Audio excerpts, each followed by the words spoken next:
Cassidy, who has the giggles. Gosh, well, I think giggling or laughing in general in this case is a good way to start it off. Because today we're talking about funny stories and dumb things that we thought of as kids. Yeah, and I don't know about you, I was a really dumb kid. Like, Yeah, I was definitely up there in the. Because, I mean, you've heard some of my dumb kid stories. No, well, tell me. Let's see. Let's start out nice and easy, shall we? Okay. I thought that the garage door button would work no matter where you were. Okay, so it's funny that you say that because I thought the exact same thing. And I was always so scared when we were out, wherever it may have been in the town, and I got in my dad's car, my mom's car, and I accidentally hit the button. I was like, oh no, someone's going to break into my house. Yeah, it was definitely like that. I was like, wait, what if someone steals my soccer ball? What the heck? What am I going to do without my soccer ball? Oh my, your soccer ball. Or my rollerblades. Hey, I was actually pretty good before I got really clumsy. Before you got clumsy? I blame it on the head injury. I think another good subject for this particular podcast would be irrational fears. Oh, yeah. I had a pretty bad one as a kid with sharks in pools. What? Yeah, so I did a lot of summer camp stuff as a kid. Okay. And I also went to the beach quite often with my family. We used to do that at least once every year when I was younger. And we'd always go to a place that has a pool. Yeah. So anytime I was at the beach, I was like, well, I know there's sharks at the beach. Yeah. So when it was nighttime, I'd be like, oh, well, I want to go swimming in the pool. Because, nighttime swimming, wow, I don't get to do that all that often. It was foreign to me as a kid, but I was like, wow, this is really cool. I want to go do it. So you know how they have the little lights on in the pool that are scattering around the edges, and it's like lighting up the pool so you could see, the water and whatnot. You could see that there were no sharks in there? Yeah, you could see that there were no sharks in the pool. But I would be so hesitant to jump in because I would be thinking, that sucker's camouflaged. It's like a chameleon. It is waiting for me. I swear to you, I was so scared to go into the deep end because I thought that thing was just lurking around at the bottom of the pool just waiting for me to come in. And I'll never forget it because even after I'd been swimming around with goggles on so I could actually see through the water, whenever I'd go to get out of the deep end, and grab the ladder to climb up, I'd go so quick because I thought something was going to come up and just grab me and just pull me back in. I was terrified. It got even worse, though, at one point. And looking back at this is so stupid. But at summer camp, the place I did a lot of my summer camps, they had an indoor pool. Mm-hmm. And to give you a little more context, the closest beach from this place was about 3 to 3.5 hours away. So the chances of there being a shark... Sewer shark. Yeah, unless someone flushed down mutant sewer shark, the chances of there being a shark in this indoor closed-circuit pool was 0. And we would do night swimming whenever we would have sleepovers for summer camp.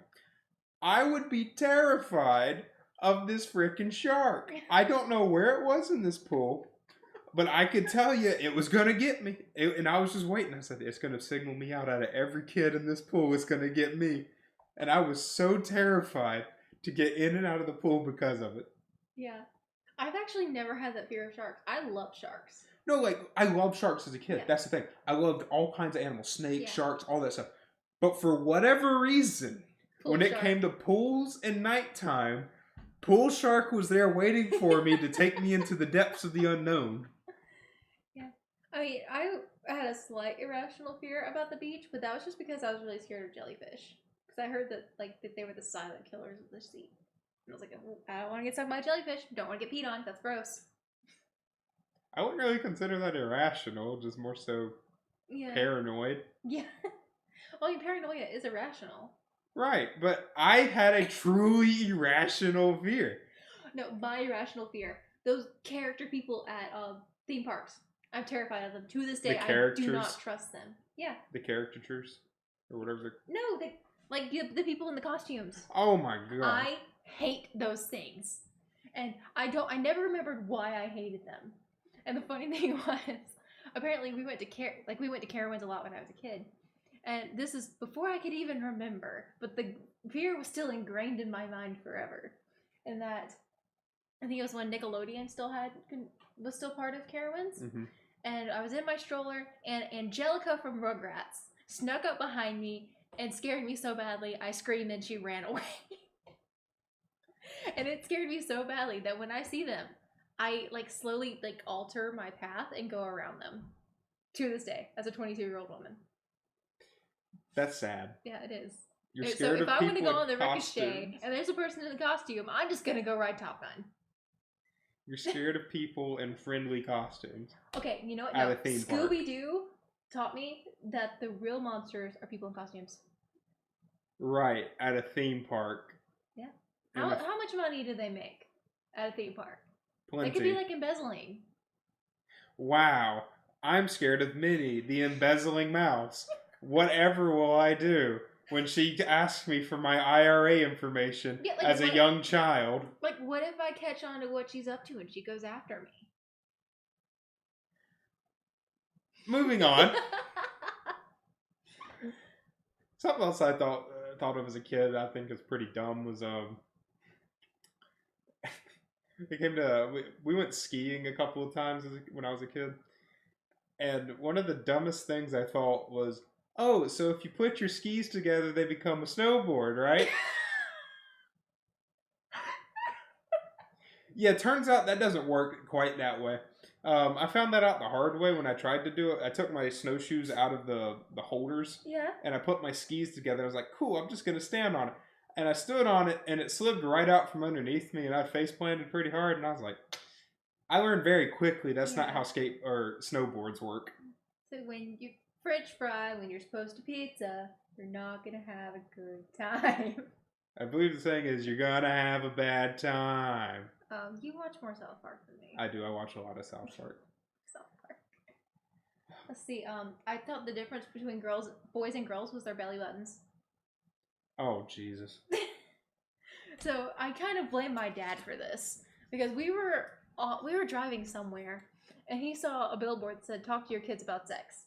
So he decided to do that, and he was like, "What was it? Boys and girls are structurally different. Girls have innies and boys have outies." And my mom stopped him after that, and I was like, "Oh, that makes perfect sense. I'm a girl. I have an innie belly button. That means guys must have outie belly buttons." Okay, did it not dawn on you that the many kids that you've probably seen at that point as a child running around? Puberty haven't developed yet. Their belly buttons haven't popped out yet. You are very special in that sense. Yeah, I mean, it fell apart really quickly when I saw that my dad has an innie belly button, and a lot of, like, the majority of people have an innie belly button. And then I just stopped caring. I was like, if I can't figure it out, no one can figure it out. Wow. Yeah, like I said, I was a dumb kid. Man, something else. Jeez. Dumb things. Let me think. So, something else I thought of as a kid that I thought was pretty dumb. When I was losing my teeth, you know, the tooth fairy and all Yeah. that jazz, I was dumb enough to believe that your teeth only came out when the tooth fairy was coming to get them. Right? So, well, let me elaborate on this a little bit. Wait a second. So, typically, you know, you put your tooth under the pillow, the tooth fairy Yeah. comes, grabs your tooth, gives you a quarter or a dollar, whatever it is your Yeah. parents decided to do when you were a kid. I almost always got a quarter. Got $1. Oh, lucky I you. know. Gosh. I got really mad when I found out my cousin got $5. I was like, what the heck? His tooth was just better. It wasn't. So anyway, so I was eating a Chick-fil-A sandwich one day. And this is where it kind of dawned on me that something was off about this whole tooth fairy business. Mhm. I was eating my Chick-fil-A sandwich and I had a loose tooth. And I bit into the sandwich and then I went to feel where my tooth was and I was like, huh, my tooth's gone. You And swallowed it? no, I didn't. That's what a lot of people assume. But I look at my sandwich and my tooth is sitting right there. I'm like, Mom, the tooth fairy tried to grab my tooth in my sandwich. And then it dawned on me that She went through your sandwich. yeah, then it dawned on me. Maybe the tooth fairy doesn't actually exist because why would she be at Chick-fil-A in my Chick-fil-A sandwich waiting for me to bite into said sandwich to take my tooth? And wouldn't she have left like a quarter or something right there on my sandwich? Like, a lot of things started to click with me very quickly, and I said, huh, something doesn't quite seem right about this. Yeah. I caught my mom in the act Oh. of switching them out. I was trying to be all sneaky about it. I was like, I'm gonna find out who it is. So I purposely asked my sister if I could sleep over in her room. And so I pretended to be asleep, and my mom was going to her. I was like, "Where's Cassie? She lost her tooth." And I was like, "Ooh, I got her now." So Wow. smart kid. You set For a that trap. moment, yeah. You set a trap for the tooth fairy. Yeah. I mean, if it makes you feel any better, I once went through my entire neighborhood trying to find the end of the rainbow. Because I pot of gold at the end of the rainbow, Yeah. right? And I was like, wow, the rainbow looks like it ends on the far side of my neighborhood. Me not understanding the curvature of the earth or how Yeah. reflections or refractions work in the sky. So I'm like, Yeah. oh yeah, that rainbow is actually, 50 miles long and I just don't realize it. So I'm like, oh, cool. So I walked across my entire neighborhood and I was like, it keeps going. I can't walk that far.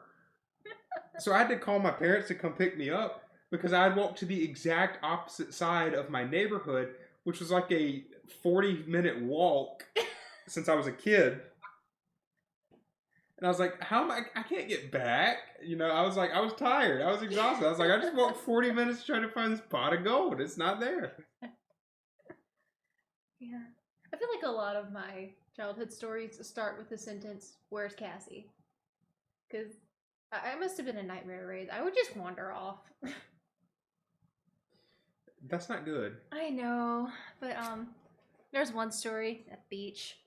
My parents were like, "Okay, we're done having beach time. Let's go back to the hotel and shower so we can go to dinner." Well, I didn't want to go take a shower and go to dinner. I wanted to swim in the pool, and so I just kind of like slipped away and went to the pool. And I was young enough to where I didn't really know my numbers yet, and I think somebody saw me like wander off because as soon as I jumped into the deep end, someone snatches me up and marches me back to my parents.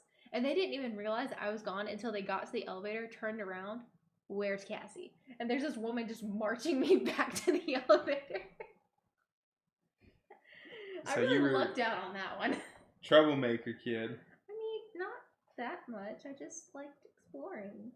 Speaking of exploring, I have a good one. So we used to go to Lowe's a lot. Yeah. And when I was a kid, I was small enough to fit in between the shelving. Oh, yeah. So I had this misconception that all the shelves were interconnected into one giant maze. So what I would do is I'd move a box just enough for me to get in between the two shelvings of the aisle. So I'd be running along the inside of the shelves, going all throughout the store. I was like, look at this, I'm in a maze.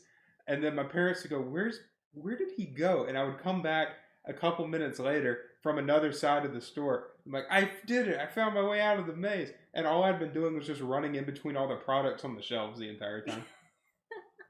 Oh, wow. And at one time I tried to hide in a fridge. That sounds about right. One time in hide and seek, I tried to hide in the dryer, and my dad found me. He told me to get out. The dryer. Yeah. That sounds about right. Yeah. I always thought it about fit. it. I always thought about it, but I was like, I don't want to get stuck in there and get dried. So, that's literally what I thought is, if I go in there and someone locks me in, I'm going to get dry. I don't want to be dry. Because that won't feel good. And since you had an exploring story, I have actually a few exploring stories. All of them involve Poison Oak. Of course it does. So, the soccer complex that we started out on when we were kids was like surrounded with woods. And so while my sisters were playing, I'd play with the other kids my age who also had older siblings in those games. And we decided we should build a house. So we got like a bunch of sticks and a couple logs from the woods, and we like built like a little, like the outline of a house, and it was really cool. And then we got some little flowers, and that could be like a little makeup brushes. But too bad our makeup palette was covered in poison oak. And so, yeah, I woke up the next morning. I didn't feel very good. I bet you didn't. Yeah, because I fell asleep on. I think I was asleep on the couch. My sister came into the living room and said, "Oh my God, there's a monster!" And of course that made me cry because my sister was calling me a monster. And a couple hours later, the friend I was playing with, they had already taken her to the doctor. I was like, "Yep, they got in a poison oak." Amazing. Yeah, how you managed to do that. I also managed it 2 more times. I still have no idea what poison oak looks like to this day. It's a leaf. Yeah. And There's a lot of leaves in woods. I'm not going to memorize them all. It's a very distinct shape. And? You think I pay attention to my surroundings? Obviously not. You of all people should know I don't pay Yeah, attention no, you to don't. my I'm surroundings. not even know why I'm trying to act like I do. I still just wander off in Walmart. It's like, oh look, something shiny. Just bye. Bye. Oh, is that Pocky? I remember as a kid one time I wandered off. I literally went to the aisle right beside where my parents were, and I couldn't find them, and I just sat there and started screaming. I was like, "Mom! Mom!" And then she came around the corner and said, "I'm right here." But I'm just sitting here in the toy section, one aisle over from wherever they were at, and just going, "Ah!" Because I'm like scared to death that they left me at the store or something like that. Oh man. Yeah, no, I was never left anywhere. I haven't been left anywhere either. Yeah. At least to my knowledge. Yeah, but there was one time we were, I think, because Longhorn and Toys R Us were in the same little strip. So anytime we had a long wait at Longhorn for like someone's birthday, we'd go to Toys R Us. And so my sister and I found the skateboards, and we have no idea how to skateboard to this day. We still don't know how to skateboard. But we tried to skateboard, and there was a very loud crash. And so we like decided, okay, we don't want people to know that was us. So we like snuck around the other way, and we ran into our parents like, huh, well, at least that big crash wasn't you guys. We thought it was you guys. And we just looked at each other like, yeah, I wonder who did that. Yeah, we're evil. What? We cleaned it up. Well, at least it's not as bad as that. I wasn't a kid when this happened. Oh Lord. We went to, I know this is going to sound like a dinosaur. We went to Kmart, me and a couple friends. I've never been to Kmart. Alright, so we went to a Kmart. Oh gosh. I know, right? So we went to Kmart, and you know those giant bins that hold like all those giant balls? Like Yeah. yoga balls or whatever? Uh-huh. So one of my friends had the bright idea to grab an air horn. Bear with me. Okay. And then throw it into this ball pit. Needless to say, the air horn is perpetually compressed while inside of this pit, so all you hear is muffled the entire time in this ball pit, and people are just looking at us like we're freaking crazy. And I'm sitting here like, what in the hell are y'all doing? And he then takes a giant teddy bear and then throws it into the pit with it. Why a giant teddy bear? I don't know. Why did he throw it in the ball pit? I don't know. Maybe the teddy bear would muffle it. But we left, and then someone came out and said, "Man, there were some kids that were making a lot of noise over there, and they left an air horn in the ball pit. You kids you better not be acting like that when y'all go in there." Because they thought we were going into Kmart. And we're just sitting here thinking to each other, we didn't get caught. Yeah. I mean, there were definitely people staring at us. There's no way that they didn't catch us. And I guess another time was for my 7th grade field trip. We went to Washington, D.C. for like a few days. It was like two nights or something like that. Yeah. 2 or 3 nights. And one of the days we went to the Smithsonian. So, of course, you got to start at one part of the Smithsonian. You kind of make your way through the rest of them throughout the day.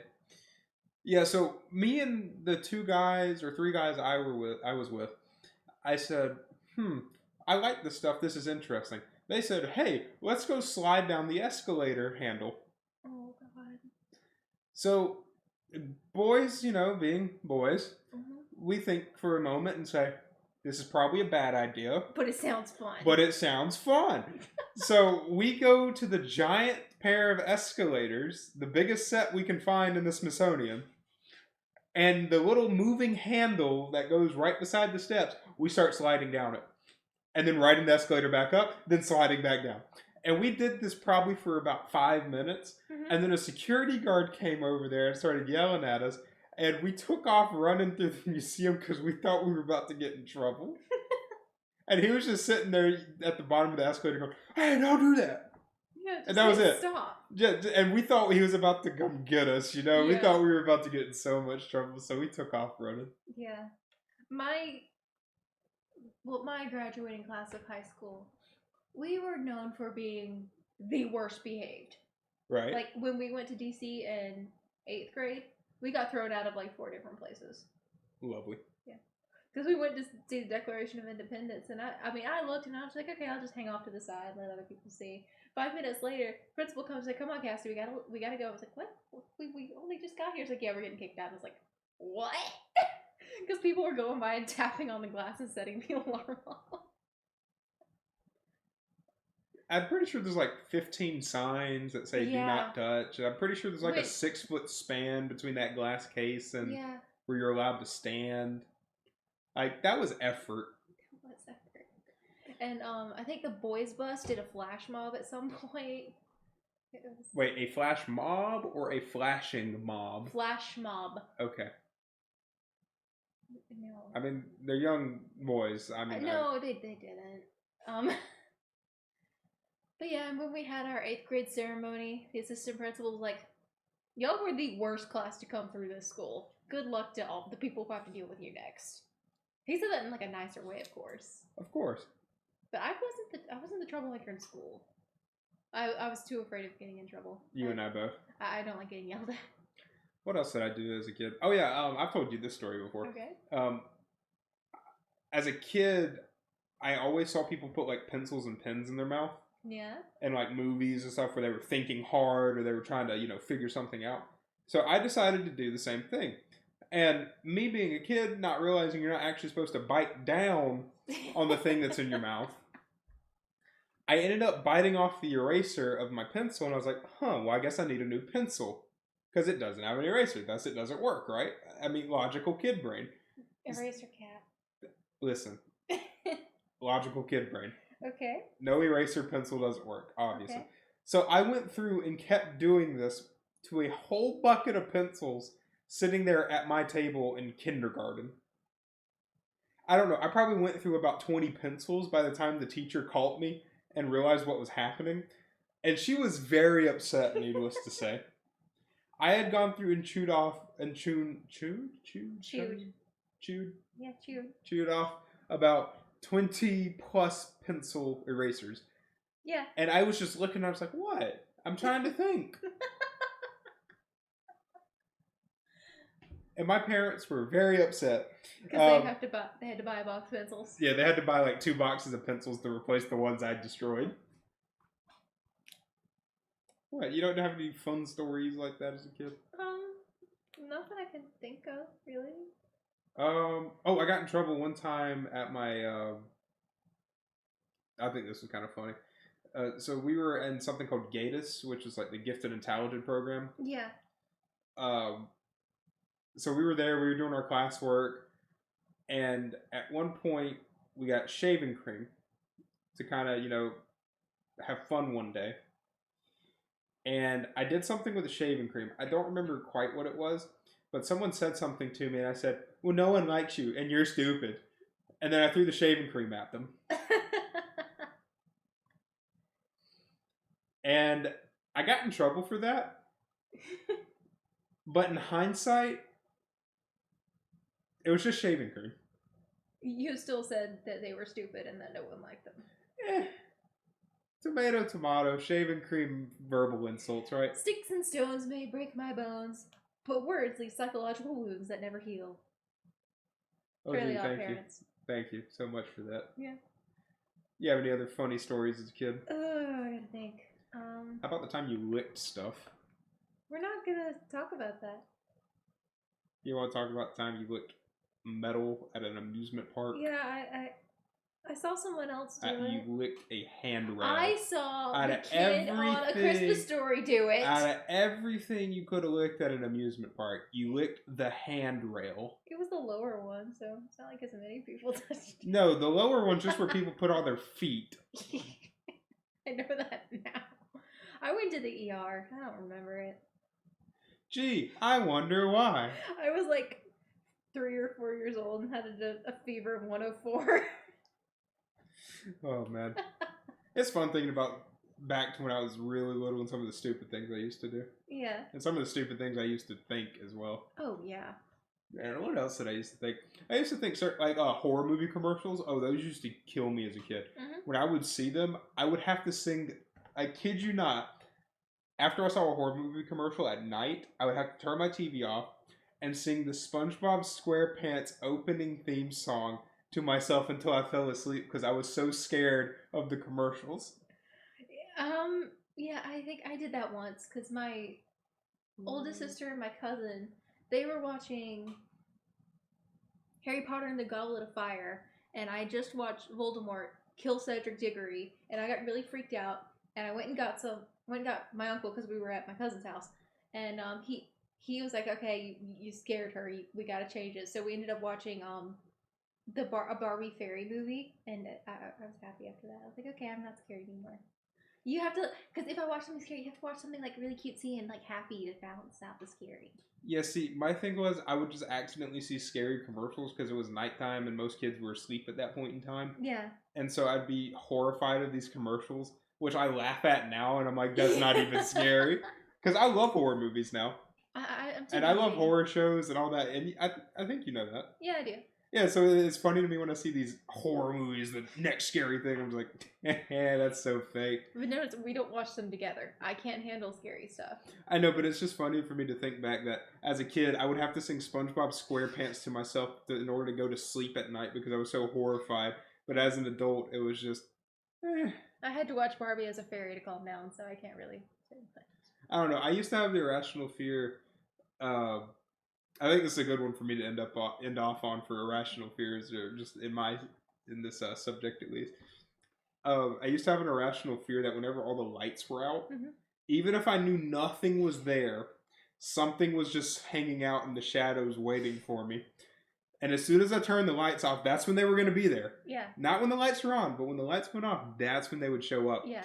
And then every time I would go upstairs, I would run. As a kid, I would run up the stairs as fast as possible because I was let him catch you. Exactly, I was scared to death. Something again, going back to that shark thing. Yeah, something was just gonna come up and grab me. Yeah, I slept with a nightlight for longer than I cared to. Like, I think I was like 8 when I finally stopped using a nightlight.